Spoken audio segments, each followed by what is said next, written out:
بسم اللہ الرحمن الرحیم۔ السلام علیکم، امید ہے آپ ٹھیک ہوں گے، خیریت سے ہوں گے۔ طیب لوچ آپ کی خدمت میں پھر سے حاضر ہے جی۔ سب سے اہم ڈیولپمنٹ، سب سے بڑی خبر جس کا آپ کو مجھے سب کو انتظار تھا، بار بار پوچھا جاتا تھا کہ مرشد کے مرشد کا کیا بننے لگا ہے، سمجھ گئے ہوں گے؟ یعنی کہ عمران خان یوتھیوں کا مرشد اور پھر اس کا مرشد جنرل فیض۔ جنرل فیض 12 اگست 2024 سے فوج کی تحویل میں ہے، تو بہت زیادہ کیا سرایاں تھی کہ ان کا ٹرائل کا کیا بنا، کنکلوڈ ہوا نہیں ہوا، کیا کچھ ہو رہا ہے۔ تو اس حوالے سے تمام کیا سرایاں اب دم توڑ چکی ہیں، پکی اور اتھینٹک جو ڈیولپمنٹس ہیں وہ سامنے آ چکی ہیں۔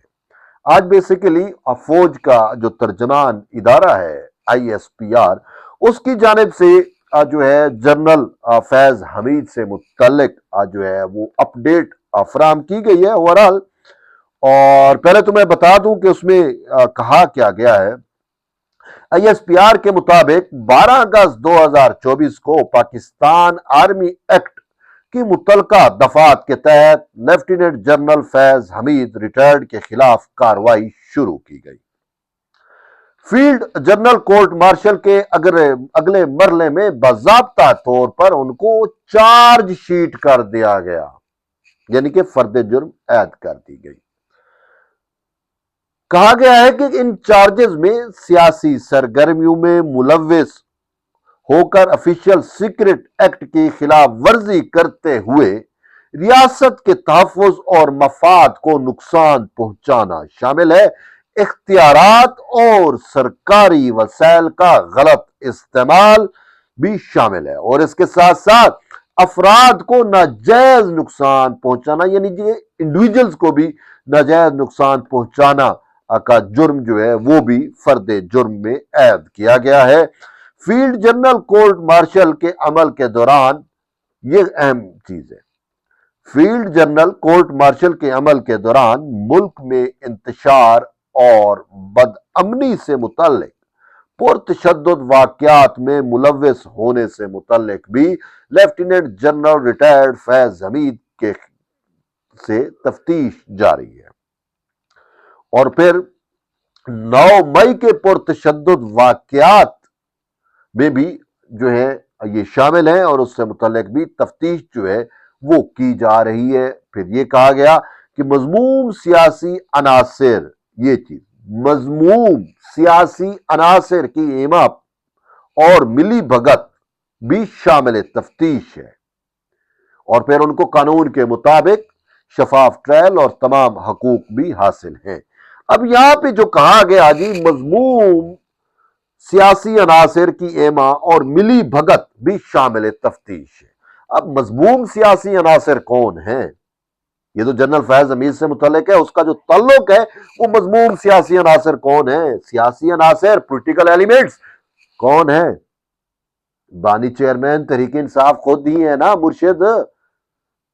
تو یوں اب ثانیہ 9 مئی بڑا اہم پاکستان کی تاریخ کے اندر 9 مئی ایک ناقابل معافی دن ہے، اور ویسے ہم اس کو جو ہے وہ سیاہ ترین دن کے نام سے یاد کرتے ہیں۔ یہ وہ دن تھا جب پاکستان کی جو فوجی تنصیبات ہیں، پاکستان آرمی کی جو انسٹالیشن ہے، اس پر پنجاب اور خیبر پختونخوا میں بہت بڑے پیمانے پر جو ہے اٹیکس کیے گئے تھے، حملے کیے گئے تھے، اور تحریک انصاف کے کارکن جو ہیں بلوائی، انتشاری، فشاری، وہ سب اس میں ملوث تھے۔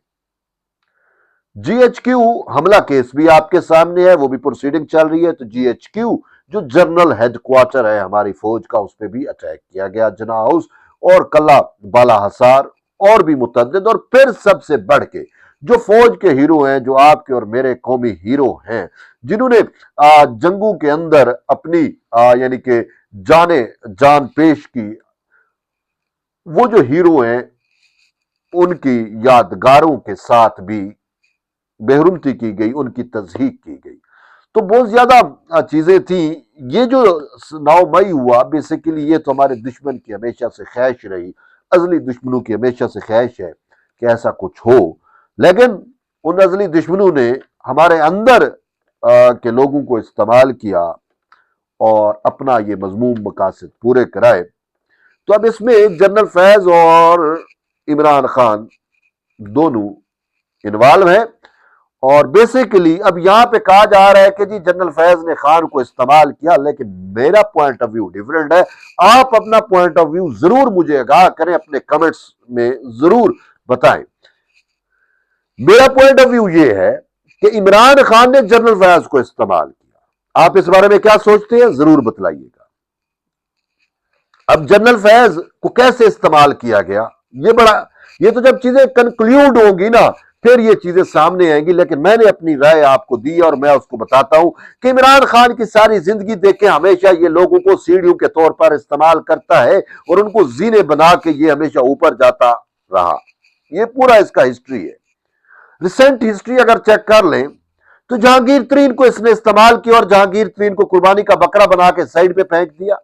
علیم خان کو استعمال کیا، علیم خان کو سائڈ پہ پھینکا. اس طریقے سے عمران خان کے بارے میں ویسے بھی یہ زبان ضد عام ہے کہ یہ اپنے ہر احسان کرنے والے کو ڈستا رہا. تو جنرل فیض کو بھی یہ استعمال کرتا رہا. جنرل فیض کے ذریعے اس نے اپنی پولیٹیکل پارٹی کو انٹیکٹ رکھا، پارلیمان میں قانون سازیاں کرائیں، اپوزیشن کو جو ہے وہ کھڈے لائن لگایا، پولیٹیکل بیساکیاں اپنے آپ کو فراہم کی، اقتدار کی سیڑھیوں تک پہنچا، اور پھر اقتدار پہ پہنچ کے بھی جنرل فیض اس کے لیے سب کچھ مینیج کرتے رہے. اور جب یہ اقتدار سے 12 پتھر باہر ہو گیا، طریق عدم اعتماد کامیاب ہو گئی، اس کے بعد بھی جنرل فیض اس کے لیے کام کرتے رہے.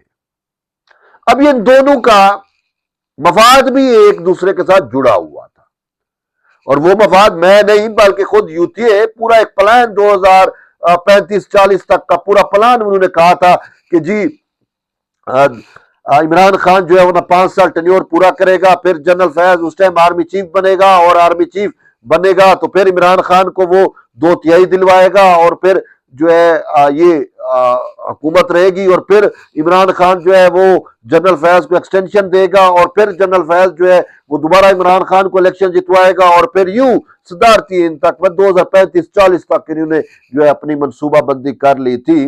اور یہی ایک دوسرے کی وجہ ہے.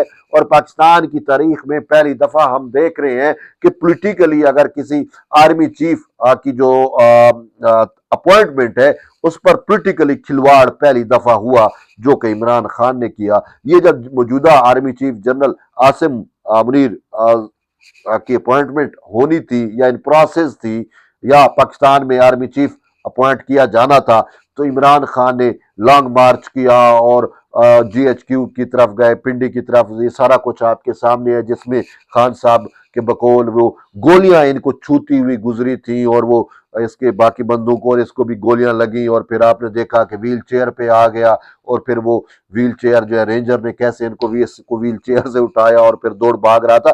تو یہ سارے اگر آپ پس منظر میں چلے جائیں تو پورا پولیٹیکل لینڈسکیپ آپ کے سامنے بالکل واضح اور کلیئر ہو جائے گا کہ اس نے آرمی چیف کی اپوائنٹمنٹ کو بھی کیسے متنازع بنانے کی کوشش کی، اور اس کی خواہش اور اس کی کوشش کیا تھی کہ میں جنرل فیض کو اپنا آرمی چیف لگاؤں، اور پھر جنرل فیض مجھے الیکشن جتوائے، اور پھر یوں ایک پوری انہوں نے اپنی جو ہے منصوبہ بندی یا اسٹریٹجی بنائی ہوئی تھی. لیکن وہ سچ کہتے ہیں کہ یہ ان کی منصوبہ بندی اور اللہ ان سے بہتر منصوبہ ساز ہے. تو بہرحال ان کی ساری منصوبہ بندی، ان کی ساری اسٹریٹجی جو ہے وہ غارت ہوئی، اور اس وقت ہوئی جب طریق عدم اعتماد ان کے خلاف کامیاب ہوئی، اور پھر تب سے لے کر اب تک جو ہے ان سے ہضم نہیں ہو رہا اور یہ ملک کو نہیں چلنے دے رہے. تو یہی جنرل فیض جو ہے یہ پھر سارے معاملات کو چلا رہے تھے. ایون کہ عمران خان جیل میں تھے تو جنرل فیض نے پوری PTI اس کی گرپ میں تھی، اور وہی، اور ایون کہ یہاں تک جنرل فیض پہ ایلیگیشن لگایا جاتا ہے کہ وہ اتنے پاورفل ہو گئے تھے کہ انہوں نے ہمارے ISI کے پیرالل اپنا ایک پرائیویٹ نیٹ ورک قائم کر لیا تھا، اور متعدد لوگوں کو جو ہے وہ یہ کہا جاتا تھا کہ ہم ہی ISI کے سے ہیں اور ہم ہی خفیہ انٹیلیجنس سے ہیں، جبکہ وہ فیض نیٹ ورک ہوتا تھا. اور فیض نیٹ ورک نے کیا کچھ نہیں کیا وہ بھی آپ کے سامنے ہے. تو یہ اسی وجہ سے اس کو اب چارج بھی کر دیا گیا ہے، لیکن اس میں مین کلپریٹ جو ہے وہ بانی چیئرمین تحریک انصاف ہیں۔ اب دیکھتے ہیں کہ ڈے ٹو ڈے اس کی ہیئرنگ ہوگی، چارج شیٹ فریم ہو گئی ہے، پھر اس کو کیا سزا ملتی ہے، اور پھر اس کے ساتھ جو مرکزی ملزم ہے اس کو کب گرفت میں لیا جاتا ہے۔ تو یہ بڑا امپورٹنٹ ہے۔ تو بہرحال اپڈیٹ کے لیے آپ جو ہے وہ جڑے رہیے طیب بلوچ کے ساتھ۔ ملتے ہیں ایک نئی ویڈیو میں، تب تک کے لیے اجازت دیں۔ بہرحال اپنا فیڈ بیک، اپنا جو ہے وہ کمنٹس وہ لازمی کریں کہ آپ کی رائے کیا ہے، کہ کیا آپ سمجھتے ہیں کہ بانی چیئرمین فیض کو یوز کر رہے تھے یا فیض بانی چیئرمین کو یوز کر رہا تھا۔ یہ بڑا اہم سوال ہے۔ بہرحال ایٹ دی اینڈ یہ ہے کہ ملتے ہیں پھر دوبارہ ایک نئی ویڈیو، تب تک اجازت دیں۔ اللہ حافظ۔